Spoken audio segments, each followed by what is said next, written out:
بسم الله الرحمن الرحيم. السلام عليكم ورحمة الله تعالى وبركاته. habeen wanaagsan daawadayaal. waxaan baranaynaa cashir yar oo shortcut ah. Waxaan doonaynaa inaan sawiro shortcut ah sameyno.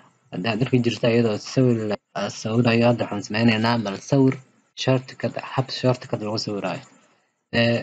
Sawirka ugu horeeya wuxuu ahaan doonaa diin ayuu ahaan doonaa. Si aan u sawirno diinkaas waxaan sameynaynaa ama qaraacaynaa ama qoraynaa 1F 422 intaa markaad qorto waxaa qabanaysaa Alt iyo X.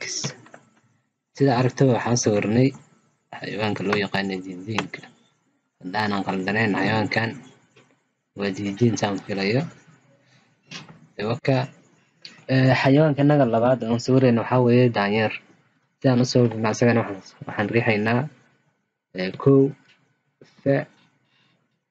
422 sidoo kalenta Alt ayaan qabanaynaa, X ayaan la riixaynaa.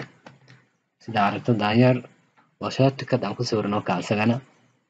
xayawaanka naga saddexaad uu noqonaya haddii Ilaahay ka raali noqdo jiir. jiirka saa u sawirno asagana waa 1F 401 sidoo kale Alt iyo X ayaan qabanaynaa.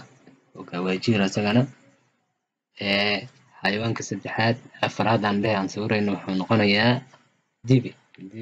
waa labka lo'da sooma. waxaan riixaynaa asagana 1F 403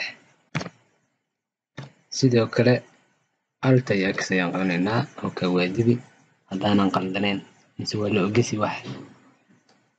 xayawaanka naga afraad shanaad aan dhehe waxaan sawiraynaa sac. 1F 404 sidoo kale Alt iyo X ayaan qabanaynaa. intaas ayaan kusoo gabagabeynaynaa. caawa waxaan baranay sida shortcut loogu sawiri karo xayawaanada qaar ka mid ah. ayagoo badan ayaan soo wadaa haddii Ilaahay yiraahdo. intaan si hordhac usii qaata. wabilaahi tawfiiq. wassalaamu calaykum waraxmatullaahi tacaala wabarakaatuh.